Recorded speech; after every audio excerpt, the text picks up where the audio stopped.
அனைவருக்கும் வணக்கம். இன்னைக்கு இந்த காணொளி பார்த்தீங்கன்னா, தம்ப்நெயில் பார்த்திருப்பீங்க. சீமான் யாரை பத்தி பேசணும் அப்படின்னு சொல்லி போட்டிருப்பேன். சீமான் யார வேணா பேசி போட்டுருந்தேன். என்னுடைய கருத்தை நான் பதிவு செய்யறேன். ஒரு தமிழருடைய ஆட்சி வரணும் அப்படின்னு சொல்லி தமிழ் தேசியம் மலரணும்னு சொல்லி தான் சீமான் பேசுறாரு. அதுவும் தலைவர் படத்தை வச்சு தான் இளைஞர்களை எல்லாத்தையும் சேர்த்துனாரு. அவர் ஈழத்துக்கு போயிட்டு வந்தேன், நான் அங்க அப்படி இருந்தேன் இப்படி இருந்தேன்னு சொல்லி எல்லா இளைஞரும் சேர்த்தாங்க. அந்த வகையில தலைவருங்கிற ஒரு முறையில் நானும் சீமானுக்கு ஆதரவாளராக பேசுறேன்னு தவிர மற்ற ஒன்றும் இல்லை. ஆனால் அவர் மீது நிறைய கருத்து முரண்பாடுகள் இருக்கலாம், நிறைய பிரச்சனைகள் இருக்கலாம். அது ஒரு புறம் தனியாக வச்சுட்டு இருந்தாலும் ஒரு தமிழ் மண்ணை தமிழன் தான் ஆளணும் அப்படிங்கிறதுல மாற்று கருத்து இல்லை. அப்போ எடப்பாடி பழனிசாமி யாருன்னு கேட்கலாம் நீங்க, அவரும் தமிழன் தான். அதுதான் இப்போ அதுதான் பேச்சு. இப்போ ஏன் அவர் ஆளக்கூடாதா அப்படின்னு பேச்சு. இப்போ நம்ம எடுத்துக்கிட்டதை பார்த்தீங்கன்னா, களத்துல 4 பேர் போட்டிடுறாங்க. திமுக, அதிமுக, நாம் தமிழர், தாவேகா. இப்போ சீமான் அவர்கள் பாத்தீங்கன்னா தொடர்ந்து விஜய் மட்டுமே குறி வச்சு பேசிட்டு வர்றாரு. அதிகமா திராவிடத்தை பேசுறதை குறைச்சிருக்கிறாரு. கொஞ்சம் குறைச்சிருக்கிறாரு, அளவு ரொம்ப குறைக்கல. விஜய் மட்டும் செம்மையான தாக்குதல் தாக்குறாரு. அதுக்கு காரணம் பாத்தீங்கன்னா, விஜய்க்கு இளைஞர்கள் வாக்கு சதவீதம் இருக்கு, அதனால நம்ம கிட்ட இருக்கிற வாக்கு போயிடக்கூடாது அப்படின்னு கூட இருக்கலாம். சரி, அது போதும். ஓரளவு பேசுனீங்க, ரைட்டு. விஜய்க்குடைய வாக்கு வங்கி எப்படிங்கிறதெல்லாம் மக்கள் முடிவு கொண்டு வாங்க. ஆனா நீங்க கொண்ட கொள்கையில ஸ்டெடியா இருக்கணும். திராவிடம் ஆபத்துனா பார்ப்பனியம் பேராபத்து. அதை முதல்ல புரிஞ்சுக்கணும். நீங்க ஒரு மேடையில பாரதியார் இருந்து பேசும்போது சமமாக பார்ப்பான், அதுதான் பார்ப்பான்னு நீங்க சொல்லியிருந்தது தப்பானது. அது உடன்பாடு அல்ல, அது ரொம்ப தவறான வார்த்தை. பார்ப்பான், நம்ம வேலை செய்யறது தான் பார்ப்பான், அதுக்கு தான் பார்ப்பான். புரிஞ்சுங்களா? அவன் ஒன்றும் வேலை செய்ய மாட்டான், சமமா பார்க்க மாட்டான். எங்க சமமா பார்த்த கருவறைகள் நம்மளே வந்து இந்த நீமே பூசவன்னு சொல்லலாம்ல. அவன் அந்த வேலையெல்லாம் செய்ய மாட்டான். அது உடன்பாடு இல்லை. சரி, அதை அவன் அப்படியே இருந்தேன், அதை பேசக்கூடாதுன்னு அப்படியே இருந்தேன். இப்போ தேர்தல் நேரத்துலயுமே சரி, தேர்தலுக்காக நீங்க அப்படி செய்யற மாதிரி ஆயிட முடியாது. இனிமேல் நீங்க தமிழ் தேசியம், உண்மையான தமிழ் தேசியம், தமிழரை தமிழர் தான் ஆளணும், தமிழர்களுக்கு பாதுகாப்பு வேணும் அப்படின்னு நீங்க நினைச்சீங்கன்னா, பிஜேபியும் தாக்கணும், ஆர்எஸ்எஸையும் பேசணும். அவங்களுடைய உண்மை முகத்தை வெளிக்கொண்டு வரணும். இப்போ கோல்வாக்கர் இருக்காரு, அவர் தான் அந்த கட்சியை ஆரம்பிச்சாரு. அந்த இதுல வீர சவார்கரா இருந்திருப்பாரு, அந்தமான் சிறையில இருந்தாரு. அவரு மாதிரி ரொம்ப தேச தியாகி யாருமே இல்லை, பொட்டிய சிறையான அந்தமான் சிறையில இருந்தாருலாம் சொல்லுவாங்க. அது எவ்வளவு ஒரு பித்தலாட்டமான செய்தி அப்படிங்கிறது எல்லாத்துக்குமே தெரியும். இந்த திராவிடர்களும் பெரியார் பத்தி படிச்சவங்க, அந்த புத்தகத்தை படிச்சவங்களுக்குலாம் நல்லாவே தெரியும். வீர சகோதரர் அங்க போய் வெள்ளக்காரன் கழுவி குடிச்சது, அவங்ககிட்ட ஆள்காட்டி வேலை பார்த்தது, உள்ளுக்குள்ள ஜெயிலுக்குள்ளேயே என்னென்னலாம் பண்றான்னு சொல்லி அப்புறம் விடுதலை வாங்கிட்டு வெளியில வந்து அதுக்கு ஒரு கூலி வாங்கி மாசம் பென்ஷன்ங்கிற பேர்ல ஒரு கூலி வாங்கி வெளியில இருக்கிற சுதந்திர போராட்ட தியாகிகள் எல்லாம் காட்டி கொடுத்தது எல்லாமே அந்த வீர சவாக்கர் தான். அதனாலதான் வீர சவாக்கர் ஐயா. பாப்பானுக்கு பித்தலாட்டமானது.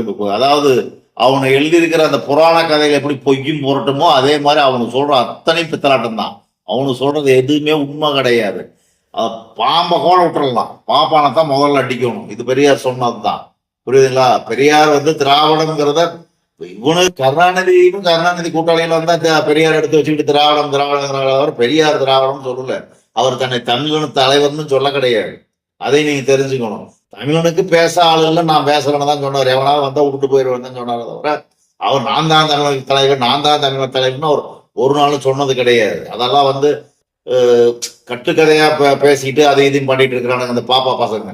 நீங்க பேசினா மட்டும் பாப்பான உடனே சைஞ்சாக்காம போடுறானுங்களே, எதுக்கு? அவங்களுக்கு ஆதரவா நீங்க பேசுறீங்க அப்படிங்கிறதுக்கு தான் அவங்க வந்து சைஞ்சாக்காம போட்டுட்டு இருக்கிறானுங்க. இது வந்து எல்லாத்துக்கும் தெரியும். தான் பெரியார் தான் சொல்லியிருக்கிறார், நீ உன்னை எதிரி திட்டுறான்னா நீ சரியா இருக்கிறேன்னு அர்த்தம், உன்னை எதிரி புகழ்றான்னா நீ சரியில்லைன்னு அர்த்தம், நீ தப்பு பண்றேன்னு அர்த்தம். அப்ப எதிரி யாரு உங்களுக்கு? ஸ்டாலின் மட்டும்தானா? திமுக மட்டும்தான் எதிரியா? பாப்பானா எதிரி இல்லையா உங்களுக்கு? நம்ம அடிமைப்பட்டு கிடந்தது திராவிடங்கிறது சுதந்திரத்துக்கு பிறகு வந்தது. ஆனா ஆரியங்கிறவன் சுதந்திரத்துக்கு முன்னாடியே வந்துட்டான். அவன் வந்தப்பவே நம்மளை அடிமைப்படுத்திட்டான். நம்முடைய கோயில்களுக்கு இன்னைக்கு நீங்க சொல்றீங்கல்ல, தஞ்சை பெரிய கோயில், அங்க போந்துட்டு மணி அடிக்கிறவன் அங்கதான் போராட்டம் நடத்துறீங்க, தமிழ்ல தான் பண்ணணும், தமிழிலும் பண்ணணும் அப்படின்னு. என்ன எந்த நிலம்? ஏன் அப்படியாச்சு? அது தமிழ் கோயில் தானே, ஏன் அப்படியாச்சு? அப்ப எதிரி யாரு? இவன் எதிரி, திராவிட எதிரின்னு அவன் துரோகி. அவன் ஆரம்ப காலத்துல இருந்தே நம்மளை அழிச்சிட்டான். அவன் துரோகி. எதிரி கூட அப்புறம் பார்க்கலாம், ஆனா துரோகி விட்டு வைக்க கூடாது. அன்னைக்கு அவன் அதை முடிச்சிடணும். விட்டு வச்சா நம்மளே அவன் முடிச்சிருவான். நீங்க அது தெரிஞ்சுக்காம எப்ப பார்த்தாலும் விஜய் மட்டும் பேசுறீங்க, திமுக மட்டும் பேசுறீங்க தவிர நீங்க பிஜேபி பேசுனதா எனக்கு தெரியல. எடப்பாடியார் தமிழர், ரைட், ஓகே, அவர் இருக்கிறார், அவர் கடவுள் நம்பிக்கை உள்ளவர், அவர் திராவிடம் கிடையாது. அவர் எல்லாம் திருப்பதி போயிட்டு வர ஆளு தான், எல்லா கோயிலுக்கும் போற ஆளு தான். அவர் திராவிட கொள்கைக்கு மாறுபட்டவர். இவங்க தான் திராவிட கொள்கைன்னு சொல்லி கடவுள் நம்பிக்கை இல்லை அது இல்லைன்னு சொல்லி நம்மளை வெளியில கொண்டு வந்தது. பெரியார திராவிடனா சித்தரிச்சது எல்லாமே பண்ணிக்கிட்டு போந்துருக்கிறாங்களே தவிர பெரியார் ஒரு காலத்தையும் நான் தான் தமிழனுக்கு தலைவன் அப்படின்னு சொன்னதே கிடையாது.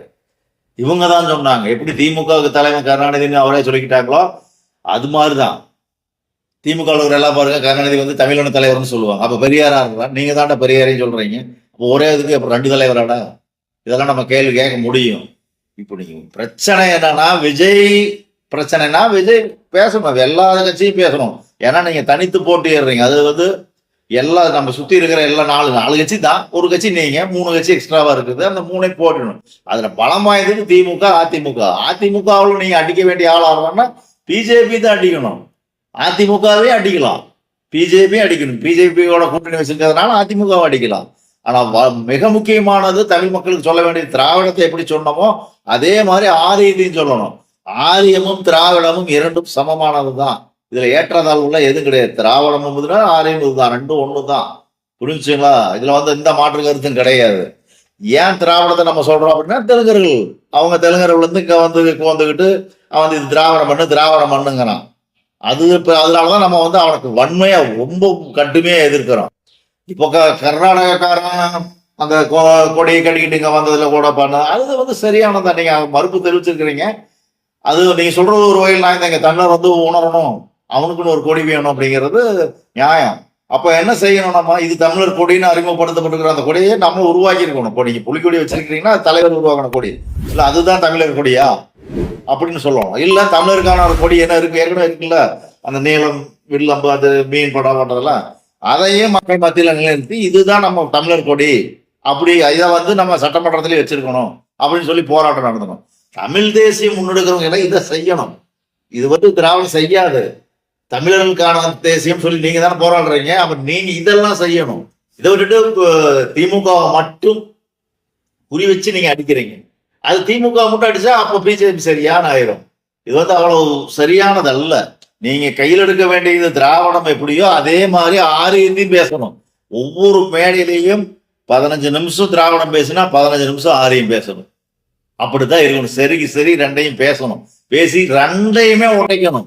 உடைச்சு தமிழ் தேசியம்னா என்னங்கிறத சொல்லி இதுதான் தமிழ் தேசியம்ங்கிறத நீங்க வெளிப்படையா பேசினாதான் தெளிவா இன்றைக்கு இருக்கிற இளைஞர்கள் புரிஞ்சுக்குவாங்க.